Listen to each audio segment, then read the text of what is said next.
ఈరోజు స్వామీజీ ఇక్కడికి వచ్చి మనకి అనుగ్రహ భాషణం ఇవ్వడం అందరూ అదృష్టంగా భావిస్తున్నాను. ఇంగ్లీష్లో చెప్పని స్వామీజీకి రిక్వెస్ట్ చేశాను, కానీ చాయిస్ ఆయనకి. తెలుగులో చెప్పిన ఇంగ్లీష్ చెప్పిన పర్వాలేదు, ఆయన మిమ్మల్ని అడగచ్చు. ఈయన కొత్తగూడెం పీఠాన్ని, తమిళనాడులోని కొత్తగూడెం పీఠాన్ని మహాసిద్ధులు, మంత్రసిద్ధులు, యజ్ఞ ప్రసిద్ధులు, ఆయన గురించి ఎంత చెప్పినా తక్కువే ఉంటుంది. ఇప్పటికే కొద్దిగా ఆలస్యమైంది కాబట్టి నేను ఎక్కువ సమయం తీసుకోను. స్వామీజీ గారిని మా అనుగ్రహ భాషను అందరికీ ప్రసాదించవలసిందిగా విజ్ఞప్తి చేస్తూ,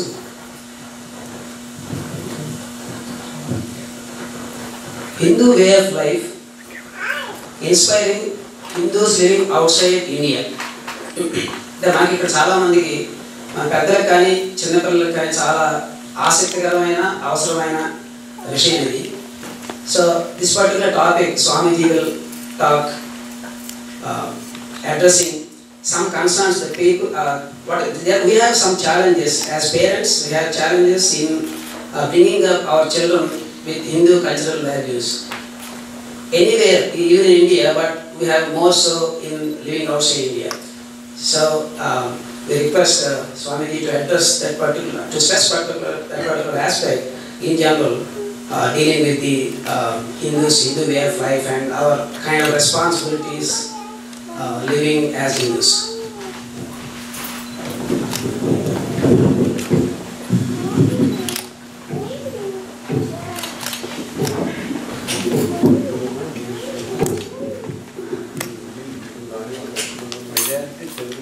How many people who are non-Telugus?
Narayan समारंभ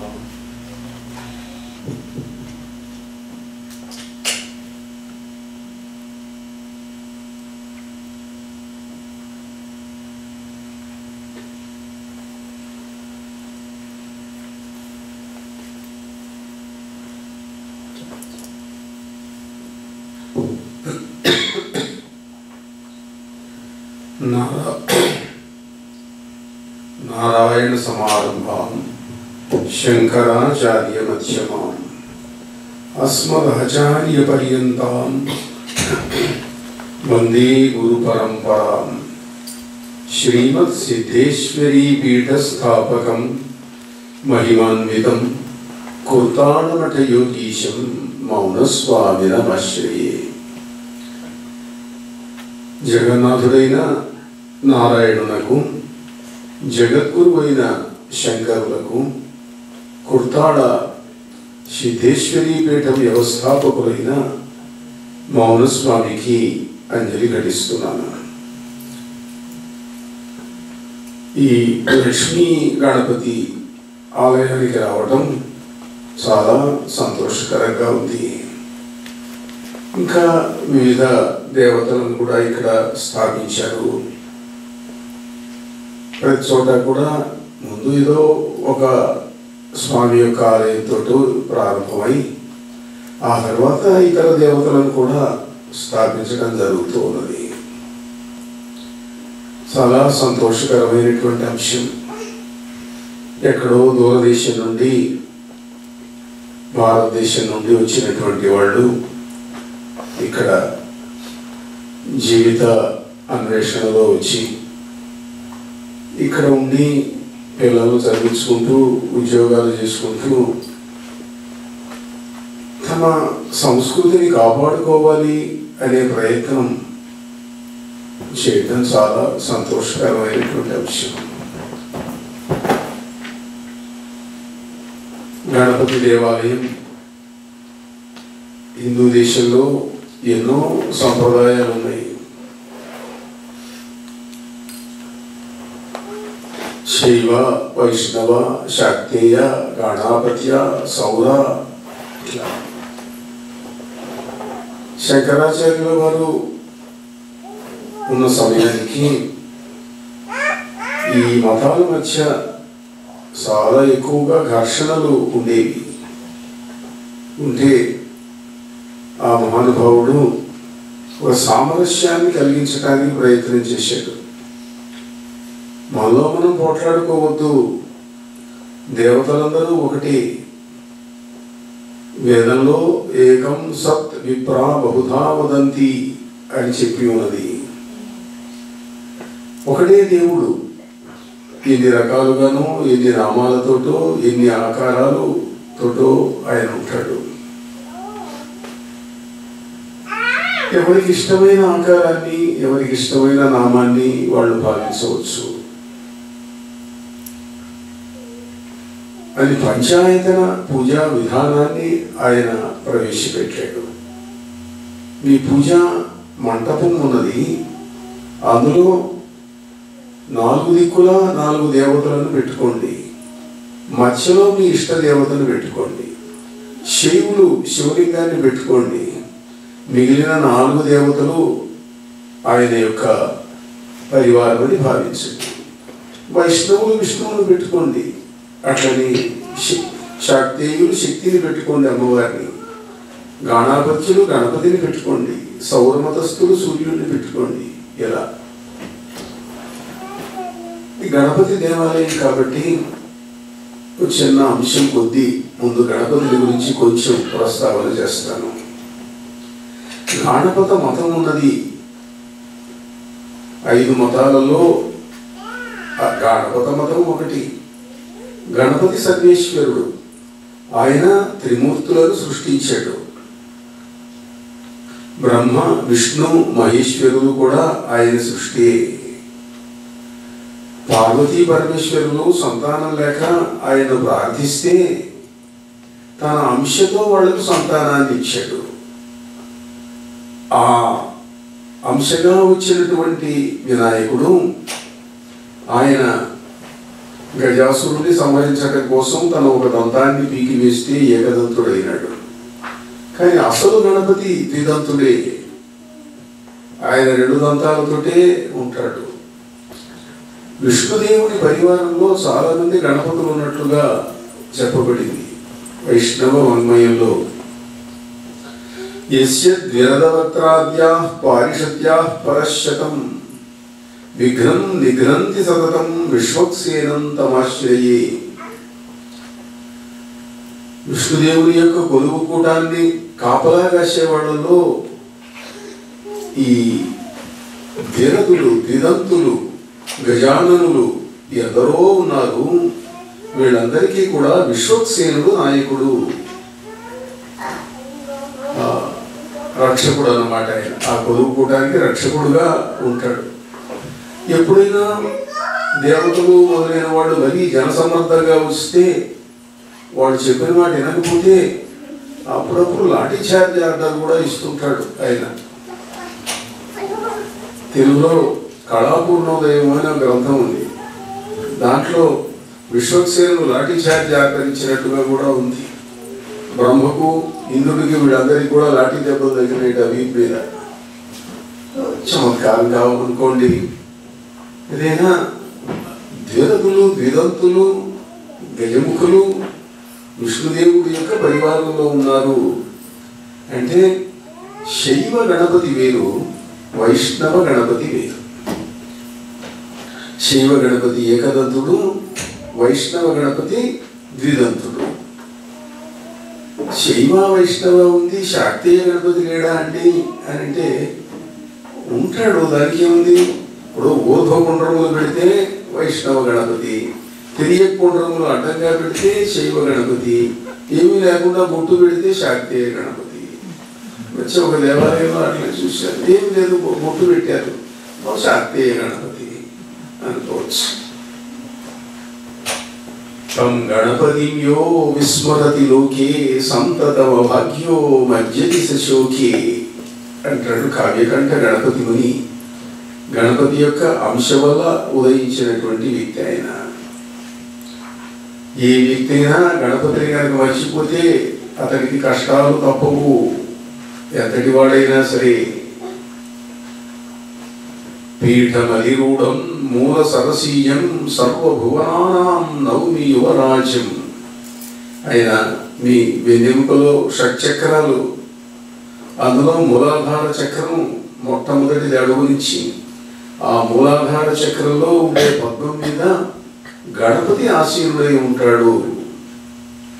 ఆ గణపతిని స్మరించేటట్టయితే అతడు సమస్త ప్రపంచానికి యువరాజు అంటాడు ఆయన. పీఠమధిరూఢం మూల సరసీయం సర్వభువనానాం నవమి యువరాజ్యం. సమస్త లోకాలకు ఆయన యువరాజు. మహారాజు పరమేశ్వరుడు, కైలాసనాథుడు. అట్లనే త్వాం భజతి గాఢ ప్రీతిరతిశస్తా సిద్ధిరితి లక్ష్మీ స్థామన సహస్తా. ఆయనకు ఇద్దరు భార్యలు, సిద్ధి, బుద్ధి. బుద్ధి విద్యకు అధిదేవత, సిద్ధి ఐశ్వర్యానికి అధిదేవత. లక్ష్మి అని అంటారు ఆమెను. సిద్ధిరితి లక్ష్మీ తామర సహస్త. పద్మము చేతిలో ధరించేటువంటి లక్ష్మీదేవికి గణపతి భార్యగా ఉన్నప్పుడు సిద్ధి అని పేరు. ఒకసారి గణపతి మనకి నవద్వీపంలో సమస్య ఇచ్చారు. సమస్య అంటే కొంచెం తెలుగు వచ్చిన వాళ్ళకు ఉంటారు, అవధానాలు చేసేటప్పుడు ఇట్లాంటప్పుడు అర్థం లేనిది, అసంబద్ధమైంది ఒక లైన్ ఇస్తారు పద్యంలో. దాన్ని సుసంబద్ధంగా చేయాలి, అర్థవంతంగా చేయాలి సమస్య పూరించడం అంటే. అట్లనే ఈయనకు ఒక సమస్య ఇచ్చారు. వత్సరస్యైకదా గౌరీ పతివక్రం నపశ్యతి. సంవత్సరానికి ఒకసారి పార్వతీదేవి భర్త ముఖాన్ని చూడదు. భర్త ముఖాన్ని చూడకపోవడం ఏమిటండి? సమస్యలు చిత్రంగా ఉంటాయి. దారము లేని హారము లిదంబిని నీకెవడిచ్చి చెప్పవే అన్నాడు ఓ సభలో ఒక ఆయన. దారం లేకుండా హారం ఎట్లా ఉంటుంది అంటే పూరించేటువంటి కవి చమత్కారంగా ఈ హారంలో అన్ని పుష్పాలు ఉన్నాయి, అందమైన పూలన్నీ ఉన్నాయి, కానీ ఒక మందార పువ్వు లేదు. మందారము లేని హారము లిదంబిని నీకెవడిచ్చి చెప్పవే అన్నాడు. అట్లా గరుడు గణపతికి తండ్రి కావలి వింటే అన్నాడు ఇంకొక ఆయన. గరుత్మంతుడు గణపతికి తండ్రి. గరుత్మంతుడు ఎక్కడ, గణపతి ఎక్కడ? తండ్రి బిడ్డల సంబంధం ఎట్లా ఉంటుంది? ఉండే అవకాశం లేదు కదా. దాన్ని చమత్కారంగా కవులు పూరిస్తారు. కవి అన్నాడు, పద్యమంతా ఏదో చెప్పి, సాగరుడు ఉడు గణపతికి తండ్రి కావలి వింటే. సాగరుడు అంటే సముద్రుడు, ఉడు అంటే నక్షత్రం, ఉడు గణపతి అంటే చంద్రుడు.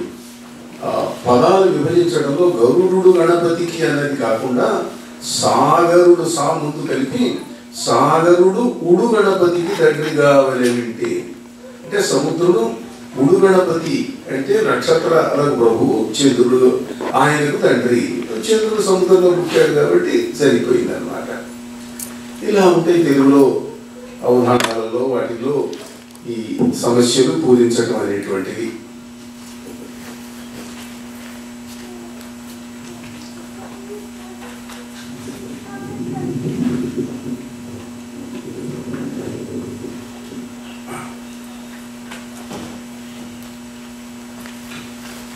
కావ్యకాంత గణపతి శాస్త్రి గారికి ఈ సమస్య ఇచ్చారు. వత్సరస్యై కదా గౌరీ పతివక్తరం నపశ్యతి. సంవత్సరానికి ఒకసారి పార్వతీదేవి పరమేశ్వరుణ్ణి చూడదు. అదేమిటండి భర్తముఖాన్ని చూడకుండా లేదు నిషేధం అంటే ఈయన పూరించారు. భాద్ర శుక్ల చతుర్థ్యాంతు చంద్రదర్శన శంకయ. భాద్రపద శుక్ల చతుర్థి నాడు అంటే వినాయక చవితి నాడు చంద్రుడిని చూడవలసి వస్తుందేమో. అంటే భర్త శివుడి యొక్క శిరస్సు మీద చంద్రుడు ఉంటాడు. ఆయన చంద్రధరుడు చంద్రశేఖరుడు కదా. అందువల్ల భర్త ముఖం వైపు చూస్తే ఆ చంద్రుడు కనిపిస్తాడేమో, చంద్రుడు కనిపిస్తే అపవాదాలు వస్తాయేమో అని చెప్పి అందువల్ల భాద్ర శుక్ల చతుర్థ్యాంతు చంద్రదర్శన శంకయ వత్సరస్యై కదా గౌరీ ప్రతివక్తరం నపశ్యతి. కనుక సంవత్సరానికి ఒక్కసారి మాత్రం ఆ పార్వతీదేవి కూడా భర్త ముఖం చూడదు అని చమత్కారంగా ఆయన పూరించారు. ఇట్లా గణపతిని గురించినటువంటి అసంఖ్యాకములైన కథలు ఎన్నో ఉన్నాయి. ముద్గల పురాణము అని ప్రత్యేకంగా ఒక ఉప పురాణాలలో ఉంది. ఆ ముద్గల పురాణం కేవలం గణపతిని గురించినటువంటిది, గణపతి యొక్క మహిమలను వర్ణించేటువంటిది. అటువంటిది ముద్గల పురాణం. సరే, అది అలా ఉంచితే ప్రపంచంలో ఎన్నో మతాలు ఉన్నాయి, ఎన్నో జాతులు ఉన్నాయి, ఎన్నో దేశాలు ఉన్నాయి. దేశాలు ఎన్నున్నా, జాతులు ఎన్నున్నా, ఒక్కొక్క ఆలోచన విధానం, మతం అంటే ఆలోచన విధానం, మన్ అంటే ఆలోచించుట, మన్ టు థింక్, ఆలోచన విధానం. హిందూ మతం, క్రైస్తవ మతం, మహమ్మదీయ మతం, ఇంకా ఎన్నో మతాలు. ఒకప్పుడు బౌద్ధ జైన మతాలు కూడా సనాతనమైన వైదిక మతానికి వ్యతిరేకంగా ఉండేవి. అనంతమైన కాలచక్రంలో ఇప్పుడు కలిసిపోయినాయి. దలై లామా కూడా ఇటీవల ఓ స్టేట్మెంట్ ఇచ్చాడు. బుద్ధుడు విష్ణుదేవుని యొక్క అవతారములలో ఒకటి ఆయన స్టేట్మెంట్ ఇచ్చాడు. ఆయన కొద్ది సంవత్సరాల క్రింద ఆంధ్రప్రదేశ్ వచ్చాడు. ఆంధ్రప్రదేశ్ అమరావతిలో ఏదో పెద్ద ఉత్సవం, అది బౌద్ధ క్షేత్రం. అక్కడికి ఇన్వైట్ చేస్తే వచ్చాడు ఆయన.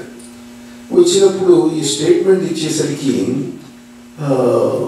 చాలామంది, కొంతమంది బౌద్ధులు, హిందూ వ్యతిరేకులు వాళ్ళు పెద్ద ప్రదర్శన చేశారు. బుద్ధుడు వేద ధర్మ విరోధి, విష్ణువు యొక్క అవతారం కాదు అని బ్లాక్ ఫ్లాగ్స్ పెట్టుకొని ఒక డెమాన్స్ట్రేషన్ చేశారు. సరే, ఏదో ఆయన దేశాధినేతగా ఉండేటువంటి వ్యక్తి కాబట్టి పోలీసులు వాళ్ళందరినీ కూడాను అరెస్ట్ చేసి తొలగించి అతనికి పంపించారు. ఏదైనా బౌద్ధ మతం కలిసిపోయింది. బౌద్ధులు హిందువులను ఆకర్షించడం కోసం బుద్ధుడి కాలంలో లేకపోయినా తర్వాతి కాలంలో వాళ్ళు మన దేవతలను అందరినీ అంగీకరించారు. అంగీకరించి మన బ్రహ్మ విష్ణు మహేశ్వరులు త్రిమూర్తులు వీళ్ళని అంగీకరించకపోతే, దేవతలకు పూజలు చేయకపోతే, అంగీకరించకపోతే హిందువులు తమలోకి వచ్చేటట్టు లేరు. అందుకని దాన్ని అంగీకరించి వాళ్ళు ఏం చేశారు, శైవ మతంలో శివుడు అందరినీ సృష్టించాడు, విష్ణుదేవుడు తపస్సు చేస్తే ఆయనకు చక్రం ఇచ్చాడు అని శైవులు చెబుతారు. వైష్ణవులకు అయ్యేటట్టయితే విష్ణుదేవుడు ఉన్నాడు, ఆయన శివుడి గురించి తపస్సు చేస్తే ఆయనకు చక్రం ఇచ్చాడు. అట్లనే శివుడు తపస్సు చేశాడు విష్ణుమూర్తిని గురించి, ఆయనకు శూలం ఇచ్చాడు. ఇట్లా కథలన్నీ వ్యాపించినాయి. శైవులు కొన్ని కథలు, వైష్ణవులు కొన్ని కథలు. బౌద్ధులు ఏం చేశారు, మా బుద్ధుడు మీ త్రిమూర్తులను సృష్టించాడు, అన్నారు. అంటే హిందూ మతాన్ని కలుపుకోవడానికి ఒక ప్రయత్నం చేశారన్నమాట. మీ దేవుళ్ళను పూజించండి, అయితే మా దేవుడు మీ త్రిమూర్తులను కూడా సృష్టించిన వాడు కనుక బుద్ధుడు అందరికంటే గొప్పవాడు, అది అంగీకరిస్తే చాలు, మిగిలిన మీరు దేవుడిని ఎట్లా పూజించుకున్నా మాకేం అభ్యంతరం లేదు, అయినా మా బుద్ధుడే ఆలయం కట్టండి. ఇప్పుడు ఏదో వినాయకుడు ఆలయం పెట్టి మిగతా దేవతలందరినీ పెట్టినట్టు ఇక్కడ హిందూ టెంపుల్స్లో అన్ని దేవతలను పెడతారు. కొన్ని చోట్ల మహావీరుడు బుద్ధుడు వాళ్ళ విగ్రహాలు కూడా పెట్టినవి చూశాను నేను కొన్ని టెంపుల్స్లో. కలిసిపోతున్నారు కనుక బౌద్ధులు ఆ రకమైనటువంటి ప్రయత్నాలు చేశారు. ఇట్లా భారతదేశంలో రకరకాలైనటువంటి అనేక వందల వేల లక్షల సంవత్సరాల మీద ఎన్నో రకరకాలైన మార్పులు వచ్చినాయి. ఈ మార్పులు రావటం, వివిధ దేవతలు ఉండటం, జీవన విధానాలు, వీటికి మూల సూత్రం ఒకటి ఉన్నది. మీరు ఎవరినైనా దేవుడిగా పెట్టుకోండి, ఎవరినైనా దేవతగా అంగీకరించండి, శైవులు కండి, వైష్ణవులు కండి, శాక్తేయులు కండి, ఏదైనా సరే, కానీ ప్రధానమైన మూల సూత్రం దేని మీద ఆధారపడి ఉన్నది. ప్రపంచంలోని మిగతా మతాలకు దేవుడి పేర్లు ఎన్నైనా ఉన్నాయి, ఎన్ని పేర్లనైనా అంగీకరిస్తాము. 3 కోటి దేవతలు ఉన్నారు. ఇప్పుడు ఎవరైనా ఒక కొత్త దేవుడి పేరు చెబితే ఏదో 3 కోట్ల ఒకటోది, మనకేం పెద్ద అభ్యంతరం ఏం లేదు కలుపుకోవడానికి. అయితే ఇతర మతాలలో లేనిది కేవలం హిందూ మతం మాత్రమే కనుక్కున్నది. మన జీవన విధానం, ఆలోచన విధానాన్ని అన్నింటికంటే ఎక్కువగా ప్రభావితం చేసింది ఏది అని అంటే జన్మ కర్మ సిద్ధాంతం. ఎవరైనా బాధ వస్తే ఏదో పూర్వజన్మలో ఏం కర్మ చేశామో అనుభవిస్తున్నాం ఇప్పుడు అని అనుకుంటారు. మిగతా మతాలలో అది లేదు. భగవంతుడు అందరినీ సృష్టించాడు, ఒకటిగా సృష్టించాడు. కానీ ఒకడు ధనవంతుడు, ఒకడు దరిద్రుడు, ఒకడు బలవంతుడు, ఒకడు బలహీనుడు, ఒకడు అధికారి, ఒకడు అనధికారి. ఇన్ని తేడాలు ఎందుకున్నాయి? భగవంతుడు ఎందుకు చేశాడు? భగవంతుడు కూడా పక్షపాతి అండి అంటే సమాధానం లేదు. ఇతర మతాలలో, ఇతర ఆలోచన విధానాలలో సమాధానం లేదు. ఏం సమాధానం చెబుతారు? ఏమోనండి, ఏదో సృష్టించాడు, జరుగుతున్నది. It's not an answer. మనకు సమాధానం ఉన్నది. ప్రతి వ్యక్తి కూడాను పూర్వజన్మలో చేసినటువంటి కర్మను బట్టి ఇక్కడ అనుభవిస్తూ ఉంటాడు. తాను పూర్వజన్మలో చేసిన పుణ్య పాపములను ఇక్కడ అనుభవిస్తుంటాడు.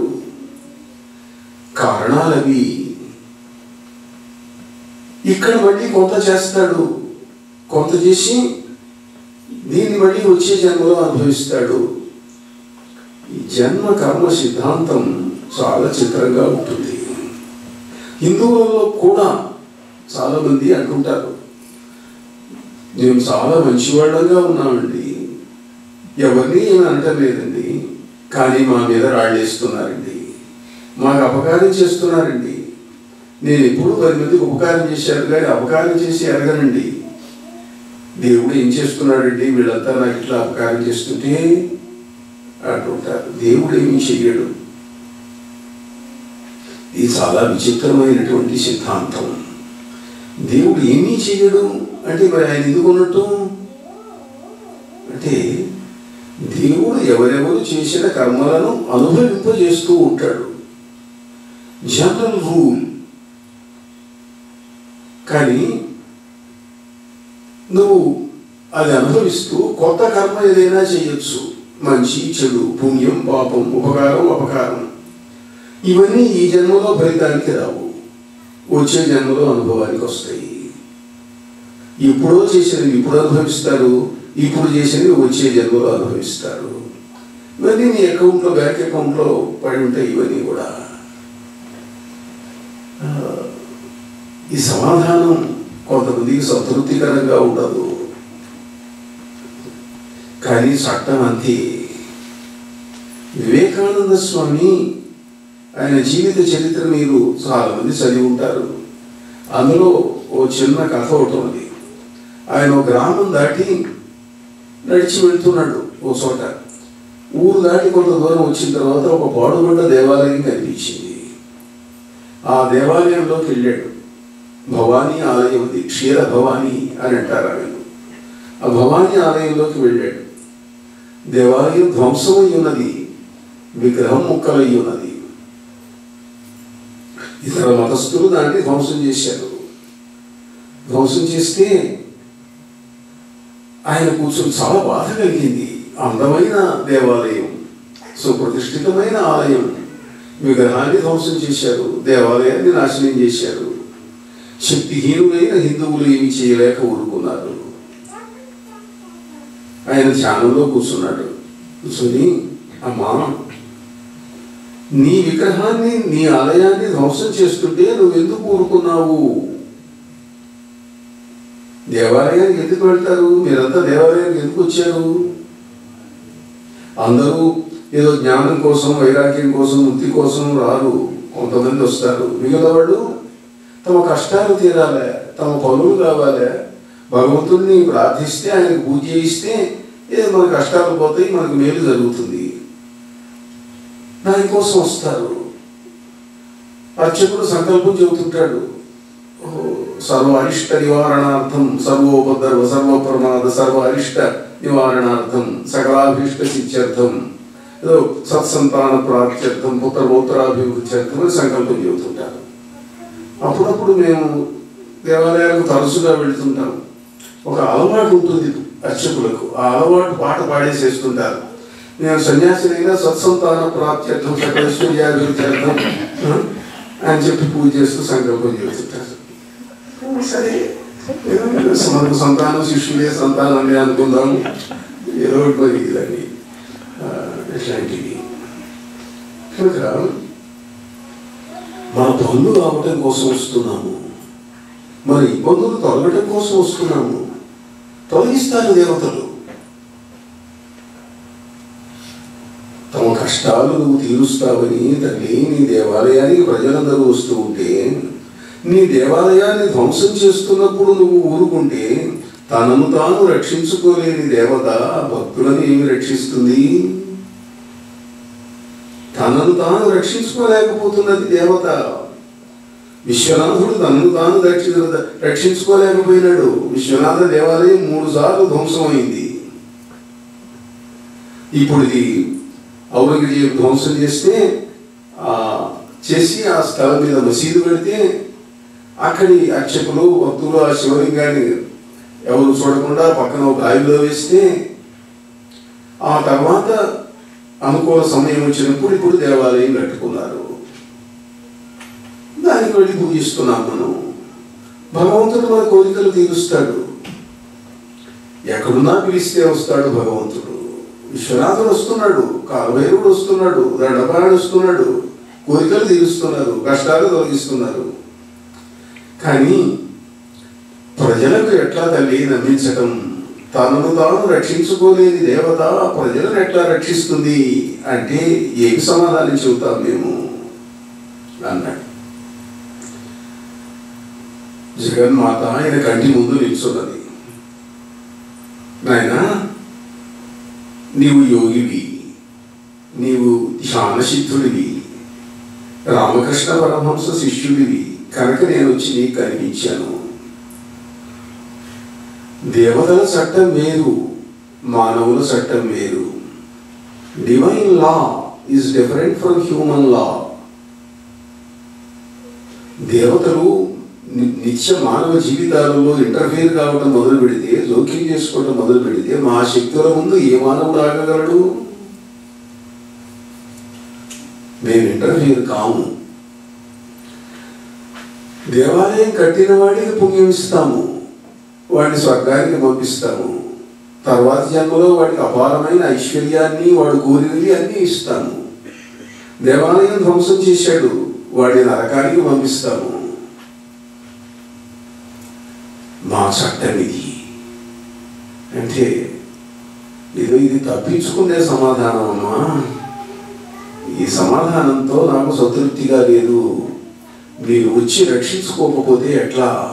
రక్షించాలి అంటే ఆమె రక్షిస్తాము. మేము కూడా జోక్యం చేసుకుంటాము. జోక్యం చేసుకోము అనేటువంటిది general rule. For every rule there will be an exception. ఎప్పుడు జోక్యం చేసుకుంటాము? మాకు మేమే జోక్యం చేసుకోము. కట్టేవాడు కడతాడు, కొట్టేవాడు కొడతాడు, పడగొట్టేవాడు పడగొడతాడు. మేము జోక్యం చేసుకోవటం ఉండదు. కానీ ఎవరైనా మమ్మల్ని జోక్యం చేసుకోమని కోరితే అప్పుడు జోక్యం చేసుకుంటాము. అదేమిటమ్మా అందరూ కోరతారు కదా. ధర్మదస్తులు వచ్చి దేవాలయాన్ని ధ్వంసం చేస్తుంటే అందరూ అమ్మా రక్షించు తల్లి, రక్షించు, దేవాలయాన్ని ఉంచు అని అందరూ ప్రార్థిస్తారు కదా. అంటే ఈ ప్రార్థనలకు శక్తి లేదు. మమ్మల్ని పిలవగల శక్తి వాడకు లేదు. పిలవగలవాడు పిలిస్తే వస్తాము, వాడికి పని చేసి పెడతాము. నువ్వు పిలవగలవాడివి, నువ్వు యోగివి, అందుకని వచ్చా నేను. నువ్వు కోరితే ఈ క్షణాన నేను స్వర్ణ దేవాలయాన్ని నిర్మించగలను, క్షణంలో ఓ బంగారు దేవాలయాన్ని సృష్టిస్తాను. ఇక్కడ కోరగలవాడు కావాలి. కోరగలవాళ్ళు తక్కువైపోయినారు ఈ ప్రపంచంలో. మమ్మల్ని పిలవగలవాడు తక్కువైపోయినారు. ఊరికి పిలిస్తే రాము, గట్టిగా పిలవాలి. గట్టిగా పిలవటం అంటే తపస్సు చేయాలి. తపస్సు చేస్తే శక్తి వస్తుంది. ఆ శక్తితో పిలిస్తే మేము వస్తాము. అప్పుడు మనం కోరింది చేస్తాము.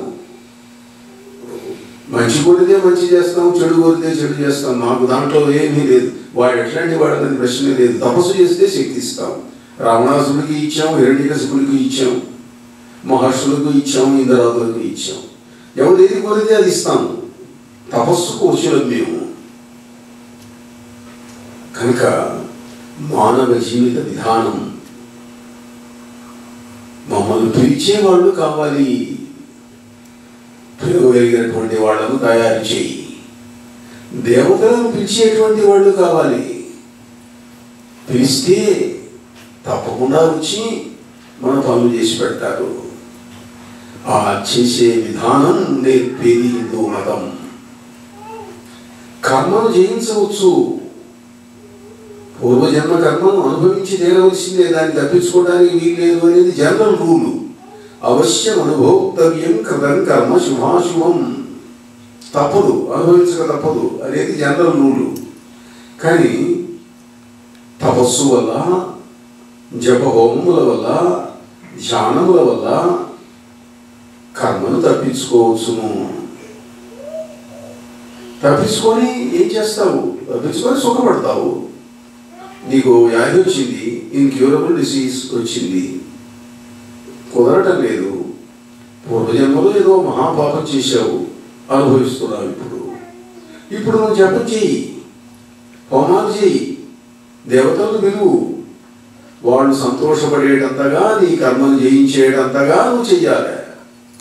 చాలామంది అంటుంటారు, స్వామివారు నేను జపం చేశానండి, దేవతలు ఏం పని చేయటం లేదండి. ఎంత చేస్తున్నావయ్యా జపం? నేను రోజు 108 చేస్తున్నానండి. అంటే నీ 108కి దేవత దిగొచ్చి నరుడా ఏమి నీ కోరిక నీ ముందు నిల్చోవాలి.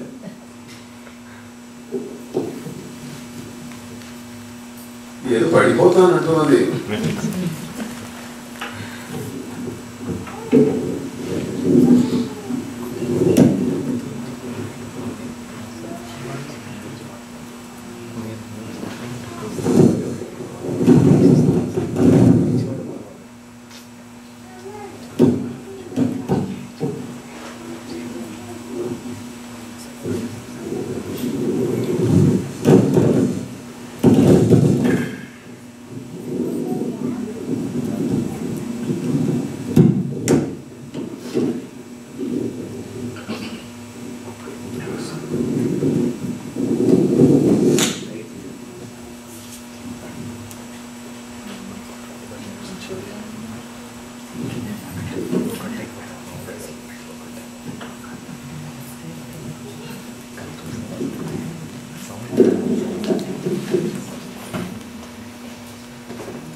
తపస్సు వల్ల, ధ్యానం వల్ల దేవతలు వస్తారు.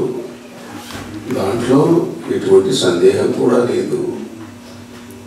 అయితే పిలవగలిగినటువంటి శక్తిని సంపాదించాలి. వివేకానందుడికి క్షీరభవాని చెప్పింది అదే. విశాఖపట్నంలో అంతా ఒక 200 సంవత్సరాలు, 150 సంవత్సరాలు, 200 సంవత్సరాల లోపుగా ఓ సంఘటన జరిగింది. విశాఖపట్నంలో సింహాచల స్వామి ఉన్నాడు కొండ మీద. సింహాద్రి నరసింహుడు. ఒకసారి అది విజయనగర సంస్థానం కింద ఉండేది ఆ రోజుల్లో. ఒకసారి మహమ్మదీయ సైనికులు సింహాచల క్షేత్రాన్ని ధ్వంసం చేయాలి అని బయలుదేరారు. కొన్ని వందల మంది బయలుదేరారు. విజయనగరం రాజావారి